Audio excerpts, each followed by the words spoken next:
한국이 전 세계가 불가능하다고 말한 일을 해냈습니다. 해저 250m 깊이에서 사고 직전의 구조물을 폭파 없이 무력화시킨 거예요. 유럽해양안전연합에서 23년간 일한 저도 처음 보는 일이었죠. 국제 매뉴얼엔 이런 방법이 존재하지도 않았거든요. 하지만 더 충격적인 건 그 방식이었습니다. 폭파하면 10분이면 끝날 일을 한국은 48시간 동안 가장 위험한 방법으로 처리했어요. 실패 확률 40%. 그런데도 그들은 이 선택을 밀어붙였죠. 왜? 사고가 나면 안 되니까요. 이 사건 하나로 저는 깨달았습니다. 기술의 진짜 힘은 파괴가 아니라 책임이라는 걸요. 그 전에 잠깐. 여러분의 구독과 좋아요가 대한민국의 진짜 기술력을 세계에 알리는데 큰 도움이 됩니다. 그리고 한국의 기술이 세계 최고라고 생각하신다면 댓글에 자랑스럽다라고 남겨주세요. 지금 어디서 시청하고 계신지도 함께 알려주시면 감사하겠습니다. 우리 대한민국 국민들이 함께 만드는 자부심이니까요. 그럼 지금부터 유럽 최고 해양 전문가가 한국 바다에서 목격한 놀라운 진실을 들려드리겠습니다.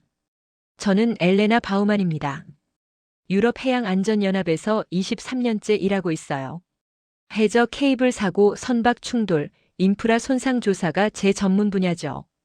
그동안 수십 건의 사고를 분석했습니다. 북해 가스관 파열, 지중해 통신 케이블 절단, 발트해 선박 충돌까지 다뤘어요. 하지만 대마도 인근에서 벌어진 그 사건은 완전히 달랐습니다. 2025년 3월 15일 저는 한국 정부의 긴급 요청을 받았습니다. 이메일 제목은 간단했어요. 이의지 내 해저 인프라 이상 징후 자문 요청. 첨부된 초기 보고서를 열어봤죠. 민간 해저 케이블 점검선 한 척이 예정 항로를 벗어났다는 내용이었습니다. 처음엔 대수롭지 않게 생각했어요. 기상 회피나 장비 오류겠거니 했죠. 하지만 데이터를 보는 순간 눈썹이 찌푸려졌습니다. 이 배는 한국 배타적 경제수역 한복판에서 12km를 우회했어요. 그것도 남부 전력망과 국제통신 케이블이 교차하는 지점에서요. 게다가 사흘 동안 교신이 끊겼습니다. AIS 신호는 불규칙했고 구조 요청은 없었죠. 저는 브뤼셀 사무실에서 상사에게 말했습니다. 이거 좀 이상합니다. 상사는 어깨를 으쓱했어요. 바다에선 늘 예상 못한 일이 생기잖아. 저도 그렇게 생각하고 싶었습니다. 하지만 뭔가 걸렸어요. 이틀 뒤 인천공항에 도착했습니다. 3월 중순인데도 바람이 차가웠어요. 공항을 나와 택시를 탔죠. 기사분이 영어로 물었습니다. 일 때문에 오셨어요? 네, 바다 쪽 일입니다. 기사분은 고개를 끄덕이더니 더 묻지 않았어요. 한국 사람들은 그랬습니다. 궁금해도 함부로 파고들지 않았죠. 다음 날 오전 9시 부산 해저 인프라 통합 관제센터에 도착했습니다. 건물 외관은 평범했어요. 하지만 내부는 달랐죠. 복도 양쪽으로 모니터가 가득한 관제실들이 보였습니다. 누군가 저를 브리핑룸으로 안내했어요. 문을 열고 들어가자 한 남자가 일어나 악수를 청했습니다. 박진호입니다. 해저 인프라 통합 관제센터 기술 총괄이에요. 40대 중반쯤 되어 보였습니다. 키는 크지 않았지만 눈빛이 날카로웠어요. 군인 출신 같다는 느낌이 들었죠. 자리에 앉자 스크린에 항로 데이터가 떴습니다. 빨간 선이 정상 경로를 따라가다가 갑자기 꺾였어요. 12km 우회 후 다시 원래 항로로 복귀했죠. 박진호 씨가 레이저 포인터로 화면을 가리키며 말했습니다. 이 구간은 특별합니다. 한국 남부 전력망과 국제통신 케이블 3개가 지나가는 곳이에요. 민간 선박이라도 함부로 벗어날 수 없는 자리죠. 저는 화면을 보며 물었습니다. 기상 문제 가능성은요? 당시 태풍이나 폭풍 예보가 있었나요? 박진호 씨는 고개를 저었어요. 당시 해상은 잔잔했습니다. 풍속 초속 5m, 파고 1m 이하였어요. 우회할 기상학적 이유가 전혀 없었죠. 저는 팔짱을 끼고 생각에 잠겼습니다. 그럼 뭡니까? 장비 고장? 항법 시스템 오류? 박진호 씨는 잠시 침묵했어요. 그리고 천천히 아주 조심스럽게 대답했습니다. 저희도 그걸 알고 싶습니다. 하지만 확실한 건 하나 있어요. 그가 화면을 바꿨습니다. 해저 지형도가 나타났죠. 이 배는 사라지면 안 되는 자리에서 사라졌습니다. 만약 여기서 사고가 났다면 남부 지역 전력망 30%가 마비됐을 겁니다. 국제통신도 끊겼겠죠. 저는 그제야 상황의 심각성을 이해했습니다. 이건 단순한 항로 이탈이 아니었어요. 이건 한국의 핵심 인프라를 건드린 사건이었죠. 그리고 이 배는 운 좋게 멈춰섰습니다. 회의실을 나오며 창밖을 봤습니다. 부산항이 한눈에 보였어요. 수백 척의 컨테이너선이 질서정연하게 움직이고 있었죠. 크레인이 쉴 새 없이 화물을 싣고 내렸습니다. 저는 생각했어요. 바다는 늘 예측을 벗어나는 곳입니다. 하지만 이번엔 뭔가 다른 냄새가 났어요. 사고가 아니라 의도의 냄새였죠. 그날 밤 호텔 방에서 노트북을 열었습니다. 보고서를 다시 읽었어요. 데이터를 반복해서 봤습니다. 그리고 확신했죠. 이 사건은 시작에 불과하다고요. 사흘 뒤 그 배가 발견됐습니다. 제주 남방 40해리 지점이었어요. 한국 해경이 먼저 접근했고 저는 박진호 씨와 함께 헬기로 현장에 향했죠. 헬기 안에서 내려다본 바다는 고요했습니다. 배에 올라탔습니다. 선체는 멀쩡했어요. 녹도 없었고 충돌 흔적도 없었죠. 갑판 위 장비들도 제자리에 있었습니다. 겉으로 보기엔 완전히 정상이었어요. 하지만 뭔가 이상했습니다. 너무 조용했거든요. 선장실로 들어갔습니다. 책상 위에 커피잔이 놓여 있었어요. 반쯤 마신 채로요. 의자는 뒤로 밀려나 있었고 항해일지는 펼쳐진 상태였죠. 박진호 씨가 항해일지를 집어들었어요. 마지막 기록은 3월 16일 오후 2시였습니다. 엔진실로 내려갔습니다. 한국 기술진이 점검 중이었어요. 보고가 올라왔죠. 엔진이 강제로 정지됐습니다. 수동 조작 기록은 없어요. 시스템이 스스로 멈춘 겁니다. 저는 고개를 갸우뚱했습니다. 시스템이 스스로요? 기술진이 대답했어요. 비상 안전 프로토콜이 작동했을 때만 가능합니다. 하지만 당시 어떤 비상 상황도 감지되지 않았어요. 갑판으로 올라왔습니다. 박진호 씨가 태블릿을 확인하고 있었어요. 저는 물었습니다. 선원들은요? 그가 대답했죠. 모두 무사합니다. 지금 육지에서 조사받고 있어요. 하지만 기억이 명확하지 않다고 합니다. 기억이 명확하지 않다? 박진호 씨가 화면을 보여줬습니다. 선원 진술서였죠. 갑자기 귀가 먹먹해졌다, 머리가 아팠다, 시야가 흐려졌다는 내용이 반복됐어요. 다음 날 부산 관제센터 회의실에 20여 명이 모였습니다. 해군, 해경, 정부 부처 사람들이었죠. 그리고 미군 자문관 마크 리처드슨도 있었어요. 마크는 50대 초반의 전형적인 군인이었습니다. 그가 먼저 말했어요. 명확합니다. 이건 외부 위협이에요. 제거가 답입니다. 박진호 씨가 반박했죠. 아직 확실하지 않습니다. 데이터 분석이 필요해요. 마크가 날카롭게 되물었습니다. 분석하는 동안 또 사고가 나면요? 이건 시간 싸움입니다. 저는 두 사람 사이의 긴장을 느꼈습니다. 접근 방식이 완전히 달랐어요. 마크는 빠른 제거를, 박진호 씨는 신중한 분석을 원했죠. 회의 후 박진호 씨가 저를 분석실로 데려갔습니다. 벽면을 가득 채운 모니터에 그래프들이 떠 있었어요. 젊은 엔지니어 이도현 씨가 화면을 가리켰습니다.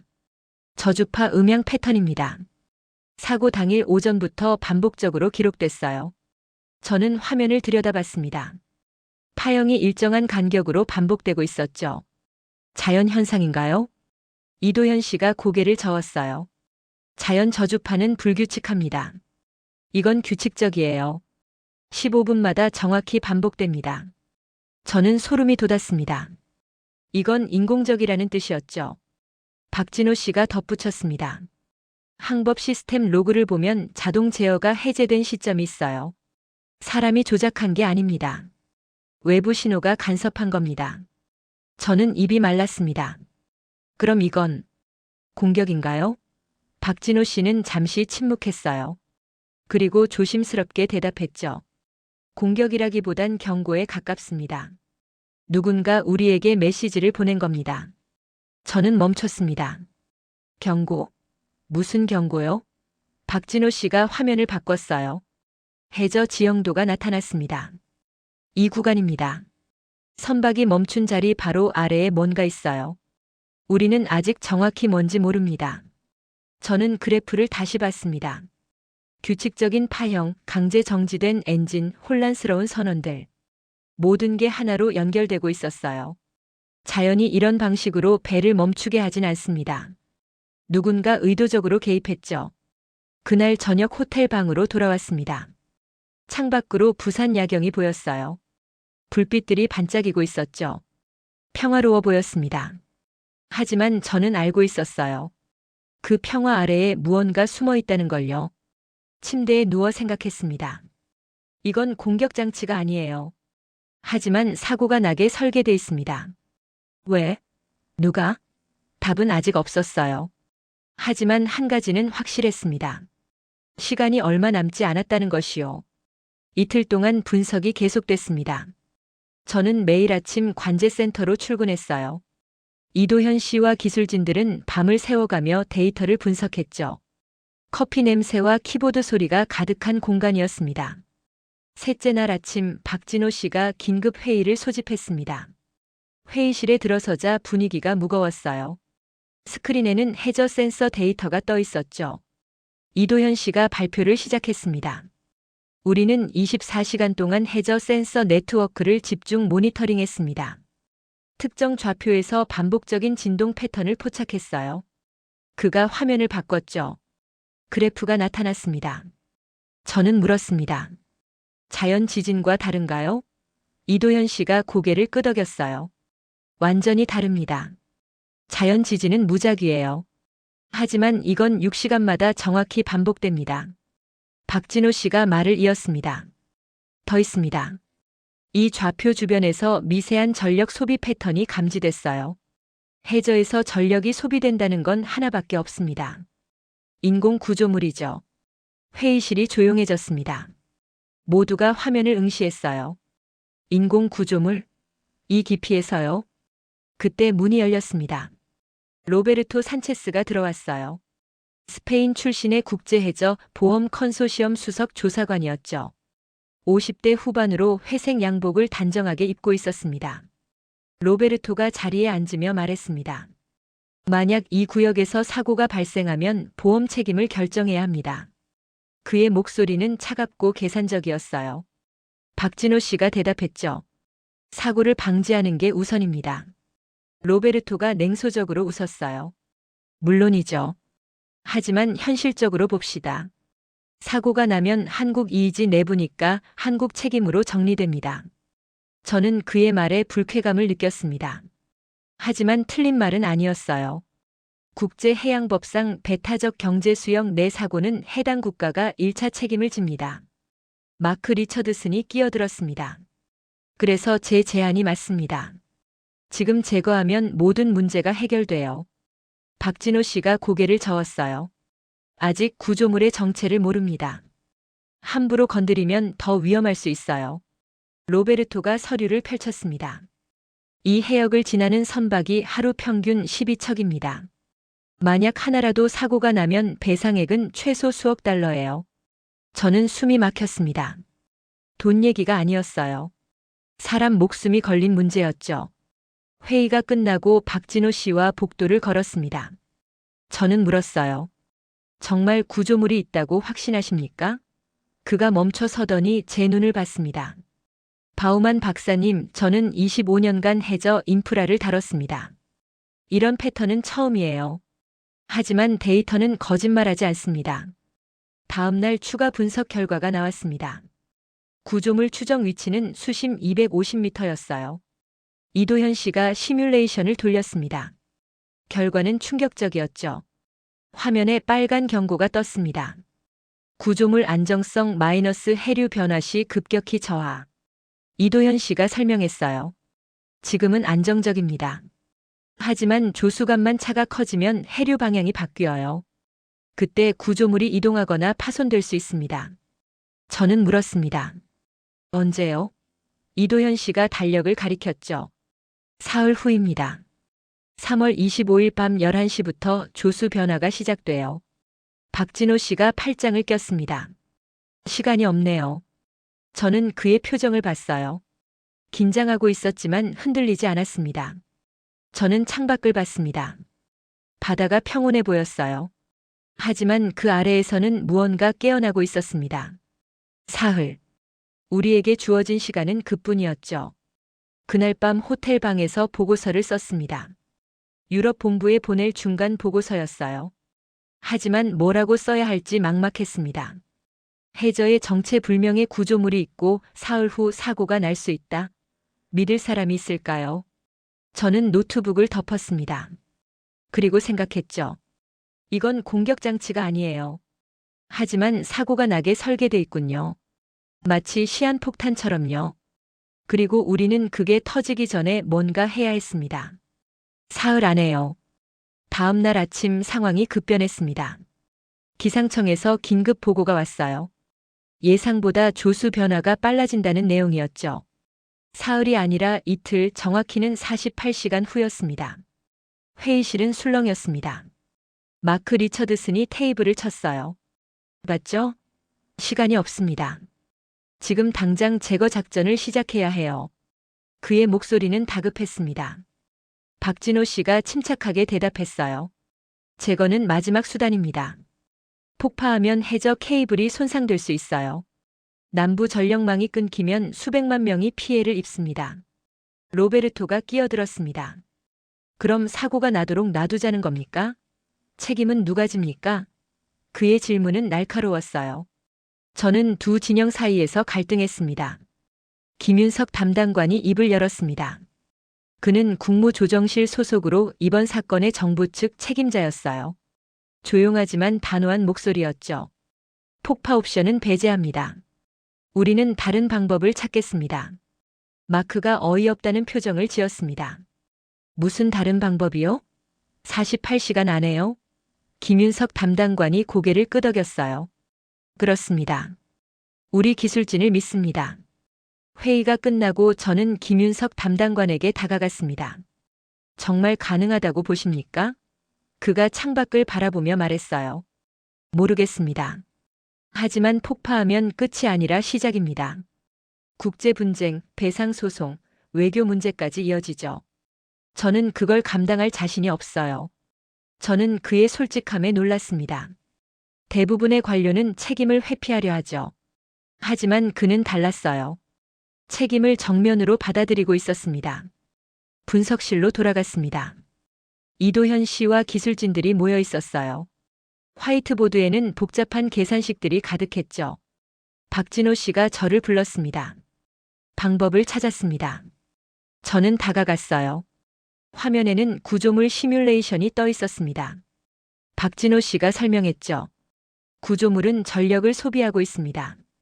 그 전력원을 차단하면 기능이 멈출 거예요. 저는 물었습니다. 어떻게요? 해저 250m인데요. 이도현 씨가 대답했어요. 전력 과부하를 유도합니다. 특정 주파수로 신호를 보내면 구조물 자체 시스템이 과열돼요. 그러면 보호 모드로 전환되면서 기능이 정지됩니다. 저는 눈썹을 찌푸렸습니다. 확실한가요? 박진호 씨가 고개를 저었어요. 70% 정도입니다. 하지만 폭파보다는 안전해요. 케이블 손상 위험이 없으니까요. 저는 숨을 깊이 들이마셨습니다. 70%. 높지 않은 확률이었죠. 하지만 유일한 선택지였어요. 그날 오후 작전이 시작됐습니다. 해군 함정 2척이 현장 해역으로 이동했어요. 특수 음향 장비를 실은 배였죠. 저는 관제센터에서 실시간 모니터를 지켜봤습니다. 화면에 함정 위치가 표시됐습니다. 목표 지점 상부였어요. 박진호 씨가 무전으로 지시했습니다. 1차 신호 송출 시작하세요. 엔지니어가 버튼을 눌렀죠. 그래프가 움직이기 시작했습니다. 저주파 신호가 해저로 전달되고 있었어요. 이도현 씨가 데이터를 확인했습니다. 반응 있습니다. 구조물 전력 소비가 증가하고 있어요. 저는 숨을 참았습니다. 모두가 화면을 응시했죠. 시간이 느리게 흘렀어요. 10분, 20분, 30분이 지났습니다. 갑자기 경고음이 울렸습니다. 이도현 씨가 소리쳤어요. 전력 소비 급증. 구조물이 과부하 상태입니다. 박진호 씨가 명령했죠. 2차 신호 송출. 그래프가 급격히 변했습니다. 빨간 선이 치솟았다가 갑자기 떨어졌어요. 이도현 씨가 확인했습니다. 전력 소비 감소 중입니다. 구조물이 보호 모드로 전환된 것 같아요. 회의실에 안도의 한숨이 퍼졌습니다. 하지만 박진호 씨는 긴장을 풀지 않았어요. 아직 확인이 필요합니다. 48시간 동안 모니터링하겠습니다. 저는 의자에 주저앉았습니다. 심장이 빠르게 뛰고 있었어요. 이게 정말 효과가 있을까요? 70%의 확률. 나머지 30%에선 무슨 일이 벌어질까요? 그날 밤 관제센터에 남았습니다. 많은 사람들이 자리를 지키고 있었어요. 커피를 마시며 모니터를 봤죠. 그래프는 안정적이었습니다. 하지만 아무도 안심하지 않았어요. 박진호 씨가 옆에 앉았습니다. 그가 조용히 말했어요. 터뜨리면 끝납니다. 안 터지게 하면 아무도 모르죠. 저는 그를 봤습니다. 그리고 깨달았어요. 이게 한국의 방식이구나. 48시간은 생각보다 길었습니다. 저는 관제센터와 호텔을 오가며 지냈어요. 잠을 제대로 자지 못했죠. 꿈속에서도 그래프가 보였습니다. 이틀째 아침 이상 징후가 포착됐습니다. 이도현 씨가 급히 저를 불렀어요. 구조물 주변 수온이 상승하고 있습니다. 0.2도 정도예요. 저는 화면을 들여다봤죠. 빨간 점이 서서히 커지고 있었습니다. 박진호 씨가 달려왔습니다. 보호 모드가 완전하지 않은 것 같아요. 내부에서 여전히 열이 발생하고 있습니다. 마크 리처드슨이 냉소적으로 말했죠. 그래서 제가 뭐라고 했습니까? 폭파했어야 해요. 김윤석 담당관이 조용히 물었습니다. 추가 조치가 가능합니까? 박진호 씨가 고개를 끄덕였어요. 시도해 볼 수 있습니다. 하지만 위험합니다. 저는 물었습니다. 어떤 위험이요? 이도현 씨가 대답했죠. 구조물을 완전히 고립시켜야 합니다. 통신 신호를 차단하고 압력 변화를 유도해서 강제로 휴면 상태로 만드는 거예요. 하지만 실패하면 오히려 폭발할 수 있습니다. 회의실이 조용해졌습니다. 로베르토가 서류를 덮으며 말했어요. 실패 확률은요? 이도현 씨가 잠시 망설이다 대답했습니다. 40%입니다. 저는 숨이 막혔습니다. 절반에 가까운 실패 확률이었어요. 하지만 박진호 씨는 흔들리지 않았습니다.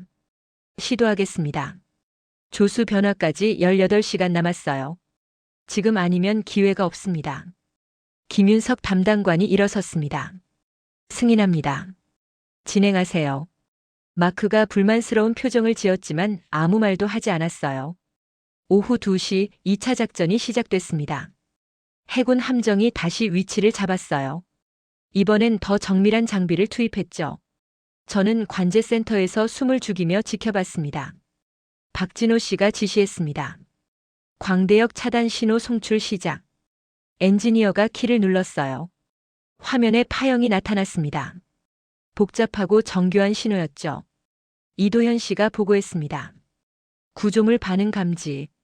통신 신호 약화 중입니다. 그래프의 파란 선이 서서히 내려갔어요. 좋은 신호였죠. 하지만 10분 후 상황이 바뀌었습니다. 갑자기 빨간 경고창이 떴어요. 이도현 씨의 목소리가 긴장됐습니다. 내부 압력 급상승. 구조물이 저항하고 있어요. 박진호 씨가 침착하게 말했습니다. 예상했던 겁니다. 2차 신호로 전환하세요. 엔지니어가 재빨리 조작했죠. 새로운 파형이 송출됐습니다. 저는 손에 땀을 쥐었습니다. 화면 속 그래프가 격렬하게 흔들렸어요. 빨간 선과 파란 선이 교차하며 춤을 췄죠. 이도현 씨가 중얼거렸습니다. 들어가고 있어요. 조금만 더.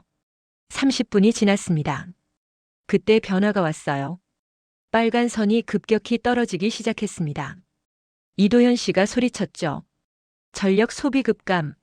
구조물 활동 정지 중입니다. 박진호 씨가 명령했습니다. 압력 보호 모드 유도 신호 송출. 마지막 단계였어요. 화면에 초록색 표시가 하나씩 켜지기 시작했습니다. 5분 후 이도현 씨가 확인했습니다. 구조물 완전 휴면 상태 전환 확인. 모든 활동이 정지됐어요. 저는 의자 등받이에 몸을 기댔습니다. 성공한 거였어요. 하지만 아무도 환호하지 않았습니다. 박진호 씨가 말했죠. 아직 끝이 아닙니다. 조수 변화까지 모니터링 계속하겠습니다. 실패할 수도 있어요. 그날 밤 저는 관제센터에 남았습니다. 많은 사람들이 자리를 지키고 있었어요. 커피와 샌드위치로 끼니를 때웠죠. 모니터는 계속 켜져 있었습니다. 자정이 넘어 박진호 씨가 제 옆에 앉았습니다. 그가 조용히 말했어요. 이게 맞는 선택일까요? 저는 그를 봤습니다. 확신이 없으신가요? 그가 고개를 저었어요. 확신은 없습니다. 하지만 폭발시키는 건 쉬워요. 한 번이면 끝나죠. 사고를 막는 건 어렵습니다. 끝이 보이지 않거든요. 저는 그의 말을 곱씹었습니다. 이건 싸우는 기술이 아니었어요. 책임을 떠안는 기술이었죠. 한국은 빠른 해결보다 안전한 해결을 택했습니다. 설령 그게 더 어렵고 불확실해도요. 새벽 5시 조수가 바뀌기 시작했습니다. 저는 긴장했어요. 이도현 씨가 데이터를 확인했죠. 해류 방향 전환 시작. 구조물 주변 압력 변화 감지. 모두가 숨을 죽였습니다. 그래프가 미세하게 흔들렸어요. 하지만 빨간 경고는 뜨지 않았습니다. 이도현 씨가 말했죠. 안정적입니다. 구조물 휴면 상태 유지 중. 1시간이 지났습니다. 2시간이 지났어요. 그래프는 계속 안정적이었습니다. 박진호 씨가 천천히 숨을 내쉬었죠. 넘겼습니다. 저는 창밖을 봤습니다. 해가 떠오르고 있었어요. 부산 바다가 붉게 물들었죠. 평화로운 아침이었습니다. 아무도 모르는 평화였어요. 48시간이 지났습니다. 조수 변화 구간을 완전히 통과했어요. 저는 관제센터 의자에 앉아 모니터를 바라봤죠. 그래프는 평온했습니다. 이도현 씨가 최종 확인을 마쳤습니다. 해저 이상 신호 없음. 구조물 전력 소비 제로. 안정 모드 고정 확인됐습니다. 그의 목소리는 피곤했지만 안도가 묻어났어요. 박진호 씨가 천천히 일어났습니다. 함정 철수 지시하세요. 모니터링은 계속하되 비상체제는 해제합니다. 엔지니어가 지시를 전달했어요. 저는 화장실로 갔습니다. 거울 속 제 얼굴은 창백했어요. 눈 밑에 다크서클이 짙게 깔렸죠. 이틀 동안 제대로 자지 못한 흔적이었습니다. 하지만 마음은 가벼웠어요. 회의실로 돌아오자 사람들이 짐을 챙기고 있었습니다. 마크 리처드슨이 저에게 다가왔어요. 운이 좋았네요. 저는 고개를 저었습니다. 운이 아니에요. 기술입니다. 마크가 어깨를 으쓱했어요. 뭐 결과가 좋으면 됐죠. 그는 그렇게 말하고 떠났습니다. 여전히 이해하지 못하는군요. 로베르토 산체스가 서류 가방을 들고 나왔습니다. 사고가 안 났으니 보험 처리는 없겠군요. 저는 대답했죠. 다행이네요. 그가 말했어요. 한국 정부에 전하세요. 이번엔 운이 좋았다고요. 저는 반박하고 싶었습니다. 하지만 입을 다물었어요. 어차피 설명해도 이해하지 못할 테니까요. 로베르토에게 이건 그냥 아무 일도 없었던 사건이었습니다. 오후에 김윤석 담당관을 만났습니다. 정부 청사 회의실이었어요. 그가 차를 따라주며 물었습니다. 보고서는 어떻게 쓰실 겁니까? 저는 잠시 생각했습니다. 솔직히 쓰겠습니다. 한국이 폭파 대신 무력화를 택했고 성공했다고요. 김윤석 담당관이 웃었어요. 누가 믿겠습니까? 저는 그를 봤습니다. 믿지 않아도 됩니다. 사실이니까요. 그가 고개를 끄덕였죠. 맞습니다. 사실이면 충분합니다. 저는 물었습니다. 후회하지 않으세요? 폭파했으면 확실했잖아요. 김윤석 담당관이 창밖을 바라봤어요. 후회요? 글쎄요. 뉴스에 안 나오면 실패 같겠죠. 하지만 이게 맞습니다. 저는 그의 말에 숙연해졌습니다. 성과가 없는 성공. 누구도 모르는 승리. 한국은 그걸 택했어요. 다음 날 박진호 씨와 마지막 회의를 했습니다. 해저 모니터링 시스템 개선안을 논의했어요. 그가 말했죠. 이번 일로 배운 게 많습니다. 시스템을 더 정교하게 만들 겁니다. 저는 물었습니다. 또 이런 일이 생길 거라고 보십니까? 그가 고개를 끄덕였어요. 바다는 넓습니다. 언제든 일어날 수 있어요. 하지만 우리는 준비할 겁니다. 저는 감탄했습니다. 승리에 도취하지 않고 다음을 준비하는 태도였어요. 박진호 씨는 성공을 자랑하지 않았습니다. 대신 부족한 점을 찾고 있었죠. 공항으로 가는 택시 안에서 핸드폰을 봤습니다. 유럽 본부에서 메시지가 왔어요. 사건 종료 확인. 특이사항 없음. 간단했습니다. 저는 창밖을 봤습니다. 부산 거리가 지나갔어요. 사람들은 평범한 일상을 살고 있었죠. 출근하고 장을 보고 아이들과 걷고 있었습니다. 아무도 몰랐어요. 사흘 전 무슨 일이 있었는지요. 인천공항에 도착했습니다. 탑승 수속을 마치고 게이트로 향했어요. 면세점을 지나며 생각했습니다. 이 나라는 이상해요. 성과를 자랑하지 않고 영웅을 만들지 않고 조용히 일을 처리합니다. 비행기에 올랐습니다. 좌석에 앉아 안전벨트를 맸어요. 창밖을 봤죠. 활주로 너머로 바다가 보였습니다. 비행기가 이륙했습니다. 한국이 멀어졌어요. 하지만 제 머릿속에는 선명하게 남아 있었습니다.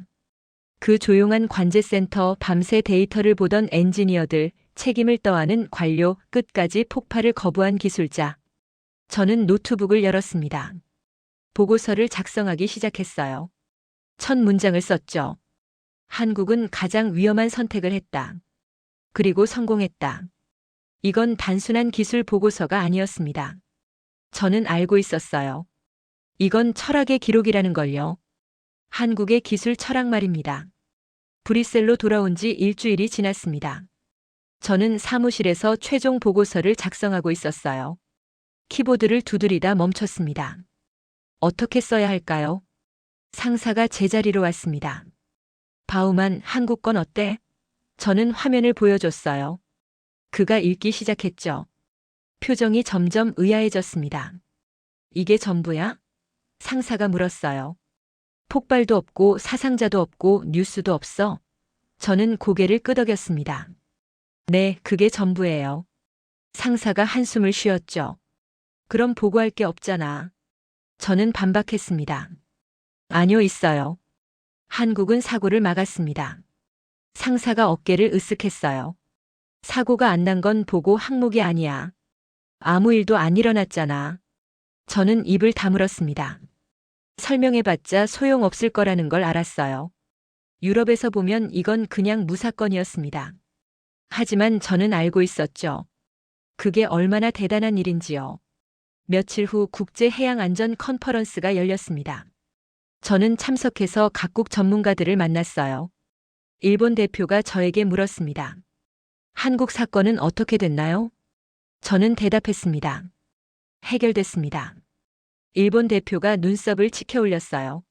어떻게요? 폭파했나요? 저는 고개를 저었죠. 아니요, 무력화시켰습니다. 무력화? 그게 가능해요? 저는 고개를 끄덕였습니다. 한국이 해냈어요. 일본 대표가 의심스러운 표정을 지었죠. 흥미롭네요. 자료 공유가 가능한가요? 저는 난감했습니다. 한국 정부가 공개하지 않기로 했거든요. 죄송합니다. 내부 자료라서요. 일본 대표가 고개를 끄덕이며 물러났어요. 하지만 그의 눈빛에서 읽었습니다. 믿지 않는다는 걸요. 그날 밤 호텔 방에서 박진호 씨에게 이메일을 보냈습니다. 사람들이 믿지 않습니다. 증거가 필요할 것 같아요. 답장은 다음 날 아침에 왔어요. 증거는 필요 없습니다. 바다가 조용하면 그걸로 충분해요. 감사합니다, 바우만 박사님. 저는 화면을 보며 웃었습니다. 역시 그다운 대답이었어요. 한 달 후 제가 작성한 보고서가 내부 회람됐습니다. 동료들의 반응은 예상대로였어요. 별 내용 없네, 이게 보고서야? 결국 아무 일도 없었잖아. 하지만 한 사람이 달랐습니다. 노르웨이 출신 선배 연구원이었어요. 그가 제자리로 와서 조용히 말했습니다. 이거 대단한 거야, 엘레나. 사고를 안 나게 하는 게 얼마나 어려운지 아는 사람은 많지 않아. 저는 고마웠습니다. 적어도 한 명은 이해해 주는군요. 그가 덧붙였어요. 한국이 특별한 이유를 알겠어. 그들은 영웅을 만들지 않아. 시스템을 만들지. 저는 그 말을 곱씹었습니다. 맞는 말이었어요. 한국엔 영웅이 없었습니다. 박진호, 김윤석, 이도현 모두 시스템의 일부였죠. 누구 하나 특별하지 않았어요. 그래서 더 강했습니다. 석 달 후 대마도 인근 해역을 지나는 선박들의 데이터를 확인했습니다. 모두 정상이었어요. 사고 제로 이상 신호 제로였죠. 저는 웃음이 나왔습니다. 이게 성과예요. 보이지 않는 성과. 어느 날 한국 뉴스를 검색했습니다. 그 사건에 대한 기사가 있을까 싶어서요. 없었습니다. 단 한 줄도요. 정부 발표도 언론 보도도 아무것도 없었어요. 저는 이상하게 안심이 됐습니다. 이게 맞는 거예요. 사고가 안 났으니 뉴스가 없는 게 당연하죠. 하지만 그 침묵 속에 얼마나 많은 노력이 있었는지 세상은 모릅니다. 그날 밤 일기를 썼습니다. 한국은 강한 나라가 아니다. 신중한 나라다. 그들은 기술을 자랑하지 않는다. 그냥 사용할 뿐이다. 저는 펜을 놓았습니다. 그리고 생각했죠. 언젠가 다시 한국에 갈 기회가 있을까? 그때는 관광객으로 가고 싶었어요. 바다를 보며 커피를 마시고 싶었습니다. 아무도 모르는 평화를 느끼면서요. 창밖을 봤습니다. 브뤼셀 야경이 반짝이고 있었어요. 저는 미소 지었습니다. 지구 반대편 바다는 지금도 조용하겠죠. 한국이 지키고 있으니까요. 1년이 지났습니다. 저는 다시 한국에 왔어요. 이번엔 일이 아니라 개인적인 여행이었죠. 부산행 비행기 표를 예매했을 때 동료들이 이상하게 봤습니다. 왜 부산이야? 저는 대답하지 않았습니다. 설명할 수 없었거든요. 그냥 가보고 싶었어요. 그 바다를 다시 보고 싶었습니다. 부산에 도착해서 호텔 대신 바다가 보이는 작은 게스트하우스를 잡았습니다. 창문을 열자 바람이 들어왔어요. 짠 냄새가 났죠. 저는 한참 동안 바다를 바라봤습니다. 다음 날 아침 해운대를 걸었습니다. 사람들이 조깅하고 아이들이 모래성을 쌓고 연인들이 손을 잡고 걸었어요. 평범한 일상이었죠. 아무도 몰랐습니다. 1년 전 저 바다 아래에서 무슨 일이 있었는지요. 저는 카페에 들어가 커피를 주문했습니다. 창가 자리에 앉아 바다를 봤어요. 배들이 지나갔죠. 화물선, 어선, 유람선. 모두 평온하게 움직이고 있었습니다. 핸드폰이 울렸습니다. 박진호 씨였어요. 부산에 오셨다고요? 제가 답장했죠. 네, 여행 왔습니다. 그가 물었어요. 시간 되시면 차 한잔 하실래요? 오후에 그를 만났습니다. 여전히 단정한 모습이었어요. 악수를 나누며 웃었죠. 잘 지내셨어요? 그가 고개를 끄덕였습니다. 덕분에요. 바다는 여전히 조용합니다. 저는 물었습니다. 그 구조물은요? 박진호 씨가 대답했어요. 여전히 휴면 상태입니다. 한 달에 한 번씩 확인하고 있어요. 아무 문제 없습니다. 우리는 해안도로를 걸었습니다. 그가 말했죠. 솔직히 말하면 저도 불안했어요. 실패할까 봐요. 박진호 씨가 불안했다니 저는 놀랐습니다. 전혀 그렇게 보이지 않았거든요. 그가 계속 말했습니다.